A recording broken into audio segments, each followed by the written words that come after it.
I want to ask you a question, and I really want you to be completely honest with yourself here. When your alarm goes off, what actually gets you out of bed in the morning? Oh, that is a big question for this early. I know, but think about it. Is it some like grand world-changing mission, a burning desire to leave a legacy, or is it realistically just the smell of coffee and the fact that, well, you have to pay rent? I mean, for most of us, it's definitely the rent.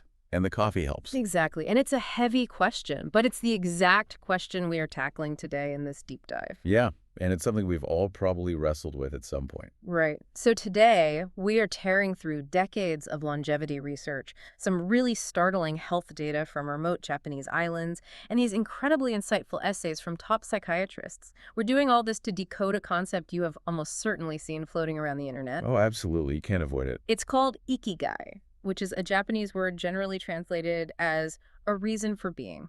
And what is just wild about this topic is the sheer size of the gap between what the internet thinks Ikigai is and what it actually means in Japanese culture. I mean, it is staggering. It really is. So here's our mission for this deep dive. We are going to decode the true meaning of Ikigai. We're going to separate the ancient, grounded Japanese philosophy from those, viral hustle culture internet memes. Right, the ones that just stress everyone out. Exactly. And we're going to extract the actual practical tools from our stack of sources to help you live a longer, more meaningful life without making you feel entirely overwhelmed. Which is the trap most of us fall into, isn't it? Oh, 100%. The minute we start talking about life purpose, we make it so massive and consequential that it just becomes paralyzing. But to truly understand the mechanics of Ikigai, we can't just look at philosophical theories. No, we need hard data. Right. We have to look at the biology and the habits of the people who are actively living it. We Mm. need to travel to Okinawa, Japan.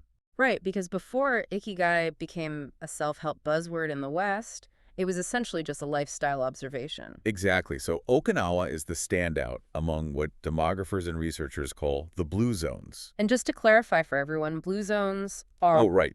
They are these 5 very specific regions globally that have incredibly high concentrations of centenarians. So people living past 100 years old. Got it. And the data on Okinawa, specifically from the Okinawa Centenarian Study, which was actually funded by Japan's Ministry of Health, it is just mind-blowing. Yeah, the numbers and the sources are crazy. They tracked over 600 centenarians and found that Okinawans have 80% less heart disease than Westerners. 80%. I know. And they have a quarter less breast and prostate cancer, half the risk of colon cancer. Right. And this is a statistic that really gets me. What's that? They spend 97% of their incredibly long lives completely free of disabilities. 97%. I mean, that is the dream, right? Because in the West, longevity often just means spending your last 2 decades managing chronic illness in a hospital bed. Yeah, just extending the decline. Exactly. They aren't just living longer, their health span matches their lifespan. So, mechanically speaking, how are they doing it? Well, it comes down to a few core daily habits that fundamentally alter their biology. First is what researchers call natural movement. Natural movement, so not going to the gym. Right. They aren't doing high-intensity interval training or, hitting the gym to run on a treadmill for an hour, only to sit at a desk for the next 10 hours. Their movement is baked into their very existence. Like what, exactly? They garden daily, Mm. and their homes have very little furniture, so they sit on tatami mats on the floor. Which sounds completely mundane until you think about the physics of it. Precisely. The simple act of getting up and down from the floor dozens of times a day, that builds incredible core strength, balance, and flexibility. It's basically a ton of mini squats. Exactly. It's constant, gentle, low-level physical exertion. And that keeps the joints lubricated and the cardiovascular system engaged without spiking cortisol levels like a grueling workout might. Okay, let's unpack this. Because this all sounds idyllic, the gardening, the gentle movement, but I have to push back a little on how transferable this is to you, the listener, right now. That's fair. We're looking at this Okinawan concept of natural movement, but let's look at the reality for someone living in, say, a typical American suburb. Our cities are practically built to prevent natural movement. They really are. They lack walkability. You have to get in a 2-ton metal box just to buy a carton of milk. Right. And that lack of walkability often creates food deserts, which limits access to fresh food, which virtually forces a sedentary lifestyle. Yeah, it's a systemic issue. Right. So if I'm sitting in a car for 2 hours a day commuting, how on earth do I replicate Okinawan natural movement? This raises an important question. Yeah. And you're absolutely right to be skeptical. You cannot simply copy-paste a culture. You can't just throw out all your furniture and expect to live to 100. Right, exactly. Yeah. You have to adapt the underlying principles. If you can't walk to the grocery store, well, can you engineer natural movement into your house? Can you take your phone calls while pacing the backyard? No, that's a good idea. Can you ditch the ergonomic desk chair for a floor desk for an hour a day? It's about finding micro-opportunities for movement. And, that adaptation applies to their social structures, too, which are arguably even more vital than the physical movement. You're talking about the Moai. Yes, the Moai. A Moai is a lifelong social support group. In Okinawa, groups of about 5 children are traditionally paired together, and they make a literal commitment to each other for life. That is so wild to me. 5 kids just locked in for life. Yeah. They meet regularly to gossip, share advice, and even pool financial resources. If one person has a medical emergency or a bad harvest, the group takes care of them. Some of these Moais have been meeting for over 90 years. And the biological impact of that is huge, right? Because it's not just about having friends to grab a drink with. It's about having an actual safety net. Exactly. When, on a subconscious level, that you will not end up homeless or starving because your Moai has your back, it virtually eliminates the chronic low-grade stress of isolation and financial panic. Which is basically the baseline emotion for most people right now. Unfortunately, yes. Yeah. And chronic stress, from a biological standpoint, keeps your body flooded with cortisol and adrenaline. That causes massive inflammation. Yeah. We know now that chronic loneliness is as deadly as smoking 15 cigarettes a day. That stat always gets me. 15 cigarettes. It's terrifying. So Moai is essentially an anti-inflammatory social structure. So again, adapting the principle. You might not have a lifelong Moai that pools money, but you can schedule a weekly standing walk with 3 neighbors. You can build intentional reliance. Yes, exactly. Small steps. And that leads right into another huge piece of this longevity puzzle, the diet. The sources mention they eat a plant-heavy diet, averaging about 18 different foods a day. But the real secret weapon isn't necessarily what they eat, but how they eat. Right. It's a simple phrase they say before meals. Hara Hachi. Hara Hachi. It translates roughly to eat until you are 80% full. It's an ancient Confucian teaching. And the biological mechanism here is absolutely brilliant. How so? Well, your brain's satiety receptors are about 10 to 20 minutes behind your stomach's actual capacity. Oh, so it's like turning off the sprinkler system while the lawn still looks a bit dry, knowing the water already in the pipes is going to finish the job? That is a perfect analogy. When you stop eating at the exact moment you feel 80% full, 20 minutes later, your brain catches up and realizes you're actually 100% full. That makes so much sense. By doing this, the average Okinawan man consumes about 1,800 calories a day, compared to the American average of over 2,500. It prevents the metabolic strain of digestion overload and cellular oxidation that ages us prematurely. It's intuitive calorie restriction without the misery of a fad diet plan. So the West looks at this, the health, the longevity, the profound lack of stress, and predictably, we desperately wanted to capture this Okinawan magic. Naturally. Which brings us to the blockbuster book that really set this whole Ikigai trend on fire globally. Right. Hector Garcia and Francesca Murals.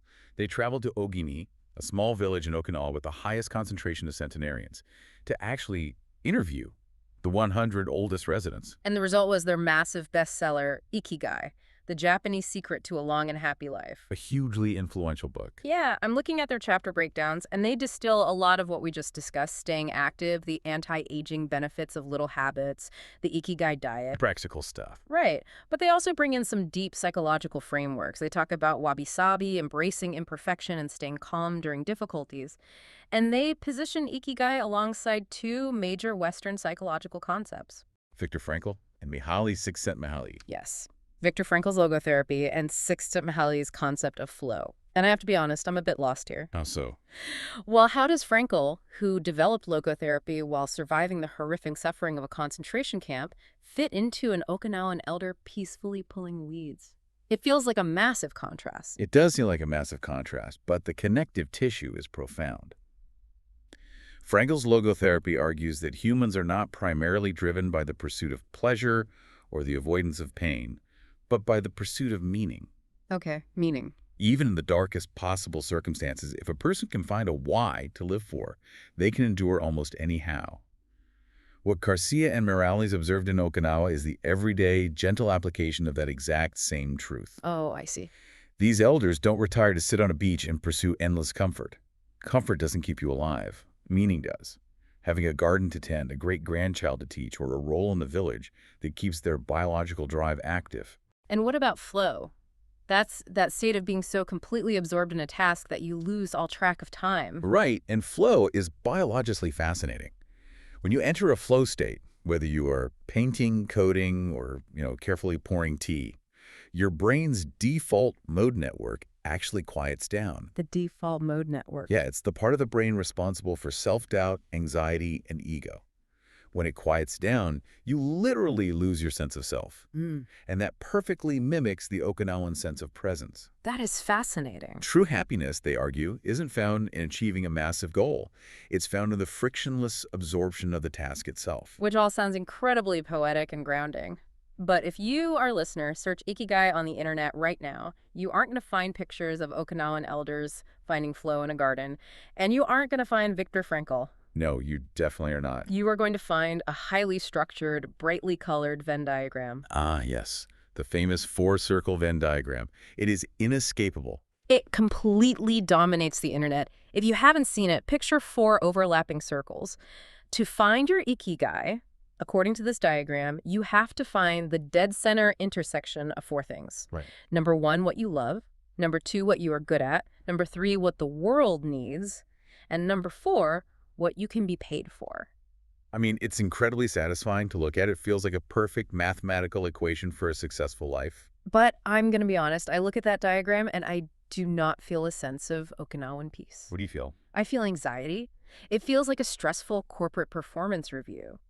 If my Ikigai requires me to figure out a way to get paid handsomely for my deepest passion, while simultaneously saving the world and being a top-tier expert at it, doesn't that directly contradict the simple, low-stress Okinawan life of drinking tea and pulling weeds? What's fascinating here is your intuition is exactly right. That Venn diagram, which millions of people believe is an ancient Japanese secret, is actually a complete Western fabrication. Wait, what? Are you serious? It is entirely made up. The story behind it is almost conical. No way. Yeah. So in 2011, a Spanish astrologer named Andres Zuzunaga created that exact 4-circle Venn diagram to explain his own concept of purpose. It had absolutely nothing to do with Japan or Ikigai. Okay. Fast forward to 2014. An entrepreneur and blogger named Mark Wynn was writing a post. He had just watched a TED Talk about longevity in Okinawa and the concept of Ikigai. Oh no, I see where this is going. He remembered Suzunaga's purpose diagram, so he took it, literally erased the word purpose in the middle, and slapped the word Ikigai right in the center. Wynn recently confessed that this took him exactly 45 minutes to do. 45 minutes. And he just copy-pasted a Japanese word onto a Spanish astrologer's chart. Yes, and that single blog post went viral. It was shared billions of times, it was used in corporate HR seminars globally, and it permanently altered the global perception of what the word Ikigai actually means. Here's where it gets really interesting, because actual Japanese authors and researchers have been trying to correct the record ever since. They've been working overtime. Seriously. Yukari Mitsuhashi, who wrote an excellent critical book on the subject, points to a study of 2,000 Japanese people. In this study, 75% of them said they had found their Ikigai. But when asked where they found it, only 31% said it had anything to do with their work or career. Exactly. Traditional Japanese Ikigai has absolutely nothing to do with being paid. It is not monetized.